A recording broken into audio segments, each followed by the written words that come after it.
So hi, Only Rise Podcast. I'm Shane. I'm Glory. Throwback Thursday, recorded on a Tuesday, post on a Monday. I'm sorry, guys. It's fucked. I'm sorry. This is on me. I take blame. Everyone shame Glory in the comments section. She fucked up the equilibrium. Sorry, guys. We were doing so good for like 2 weeks, you know? We're doing so good. You're doing so good. I was scheduling this out on our calendar, this upcoming review series, and I'm like, oh, man. Getting off to a bad start, but it's okay. It's all right. It's okay. We'll figure out the rhythm again. Yeah, you know, we'll get back to it. Next week is another. Don't spoil it, but it's fucked Sorry, up. it's fucked up, guys. I'm just letting you know. Do not get excited. Do not think it's gonna be Throwback Thursday, recorded on a Thursday, posted on a Monday. It's gonna be something fucking awful. It's gonna be wild. It's gonna be bad. Yeah. Maybe don't watch it. No, you should watch it. No, please watch it. Please, for the love of God, watch it. We felt it was only logical after Pierce the Veil to dive into Sleeping with Sirens. They kind of run parallel to each other in many ways. So we're diving into Sleeping with Sirens discography, which I'm very excited about because I love this band. I was listening to this record all morning. So I'm very excited to start off with their 2010 record with Ears to See and Eyes to Hear, which is such a fun title. I was going to say, have fun. Like I said, I'm a huge Sleeping with Sirens fan, but I honestly don't know if I've ever spent time with this record in full. Except for the big songs, I'm sure. Yeah, of course. Of course I knew If I'm James Dean, You're Audrey Hepburn. I mean, that's a staple right there. Yeah. And even the bomb.com V2 is another big one. But I'm sure in passing I listened to the record a couple of times, but I got into the band in 2019 when their record How It Feels to Be Lost came out. So I spent a lot of time with that. I spent a lot of time with Madness, but I don't know if I went all the way back because I was so focused in on these couple of records that were absolutely blowing my mind at the time. Yeah. But it's solid. It's a really solid debut record from a band that I think has been pretty consistent for most of their career. There's one record that kind of sucks a little bit, and we'll get into that as this goes on. But the way it opens with I'm James Dean, You're Audrey Hepburn is a fantastic opener. I mean, it's also a staple. So it's such a big song, and what a way to open things. And then flowing right into the bomb.com V2 is just keeping the energy rolling. Same with You Kill Me in a Good Way. Those three songs absolutely rock as the way to open the record.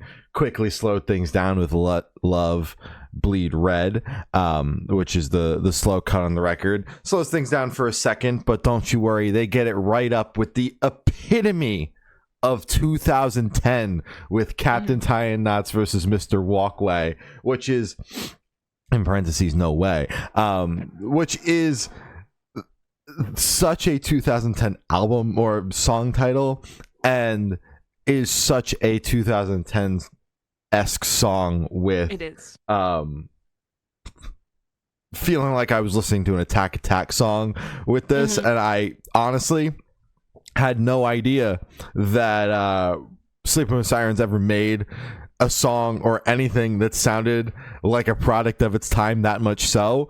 Something so blatantly early 2010s. It is, if you want to listen to like that rock, that metalcore in that era, this is the one song for you. It's insane. Yeah, and I absolutely love it. It's one of my favorite songs on the record because I am such a sucker for early 2000s metalcore, electronic core. I am such a sucker for that, so that's one of my favorites on the record. And then the second half of the album just continues the energy with a similar vibe to the first three songs on the record. Definitely feeling the early 2010s post-hardcore vibes, but there is nothing as crazy as track 5 on the album.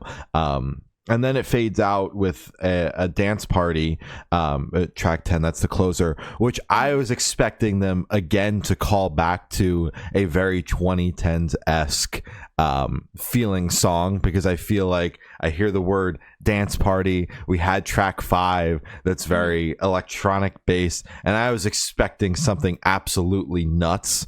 And it, it's fine. It does the job as the closer, but you title that song Dance Party and it just doesn't have the oomph that I expected it to have. So it's a bit of a lackluster closer for me in the grand scheme of things, because this was put out in 2010, man. Like, come on. You're expecting a dance party. Let's get absolutely insane with it. The crazier the beat, the better. And this just kind of faded off.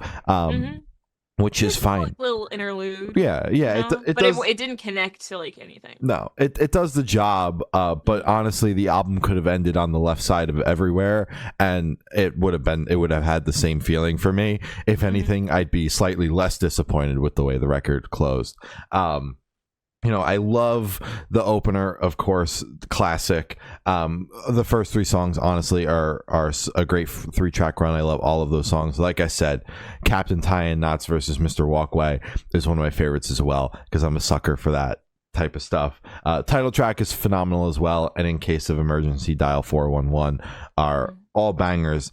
Honestly, this record's just littered with bangers. There was no moment in the record where I was like, this sucks, which, when listening to a debut record, there's always a chance of that. We're catching the band at their infancies.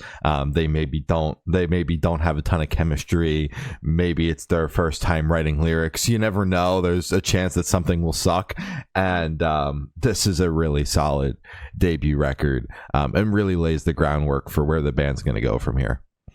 I was going to say, honestly, I think this might be my favorite debut record that we've covered. And we've covered fucking My Chem, Panic. Like, this record is produced so well. It aged really well, in my opinion. Kellen's vocals are timeless. So it's just like, it was the perfect storm. Obviously, there are some moments where it's just kind of, you could tell it's their debut, because it has that sound, and as we said, it's just kind of like a time capsule for that early 2010s type of metalcore, post-hardcore type beat, whatever the fuck you want to call it. I'm trying not to label it, because then someone's gonna say, no, it's not. So whatever it is, that era, I think it's just because of that it makes me think like, oh yeah, this is a debut, because it doesn't have that super current sound. But going back, listening to it, it sounds fucking great. It does not. If they release this today, I would be like, oh yeah, that sounds good. Yeah. I'm not mad at that at all. Yeah.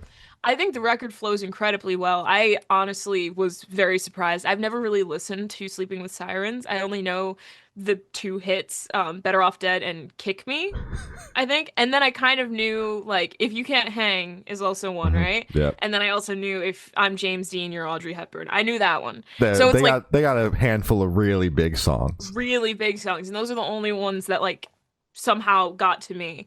So listening to this record, clicking it and going, oh my god, the opener's the fucking James Dean song? What the hell? That was just a surprise, because I thought that was going to be later in the discography, not their very first fucking track. Okay. On their debut record. On their debut record. It was just like, damn, came out swinging. That's crazy. Shout out Wonder Years. This record is great. So I really enjoyed the opening track. The Bomb.com V 2.0 version 2.0 I think is also really good. That is one of my favorite tracks off the record. I completely agree with you when you say like the first half is the best half, because it has the Bomb.com, it has You Kill Me in a Good Way.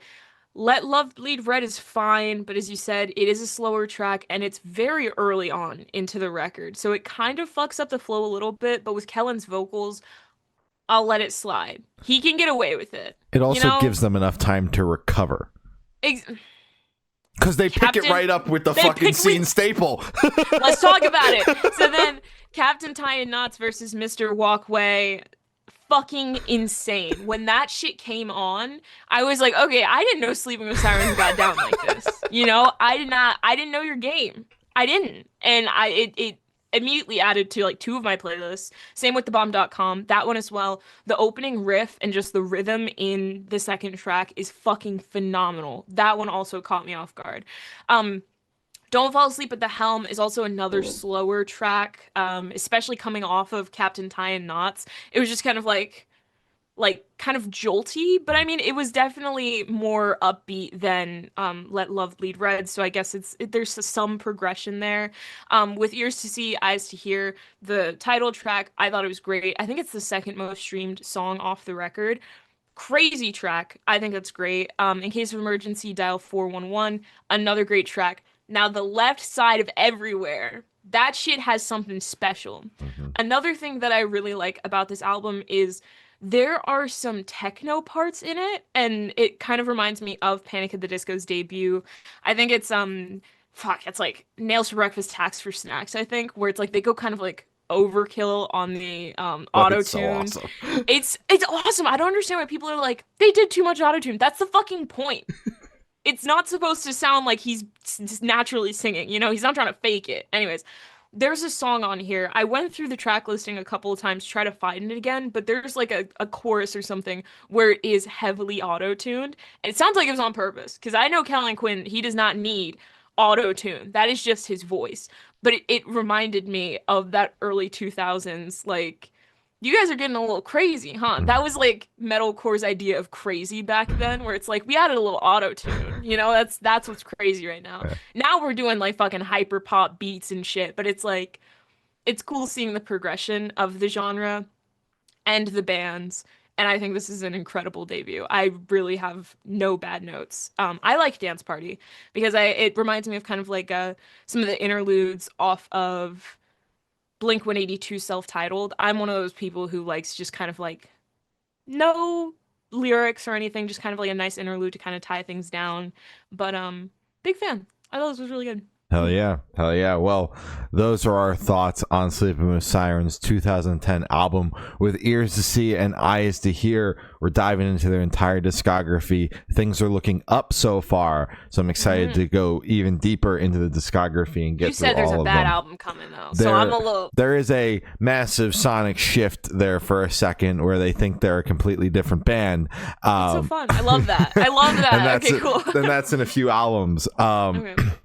But things are looking up right now, which is exciting. You subscribe to us here on YouTube. It's where we post all the throwback reviews. So if you want to hear our thoughts on the rest of Sleeping with Sirens discography, this will be the place to see it. So subscribing to us helps us out a ton. We got tons of previous throwback reviews. We just dove into Pierce the Veil's discography. Everything is up there, and you can find it all on the channel. Follow us on Instagram, it's Good Noise Podcast. Facebook is Good Noise Pod. TikTok is Good Noise Podcast. Other streaming platforms are Good Noise Podcast, and Patreon is patreon.com/Good Noise Podcast. Other than that, I've been Shane. I've been Glory. And we've been the Good Noise Podcast. See you next week. Bye. Bye.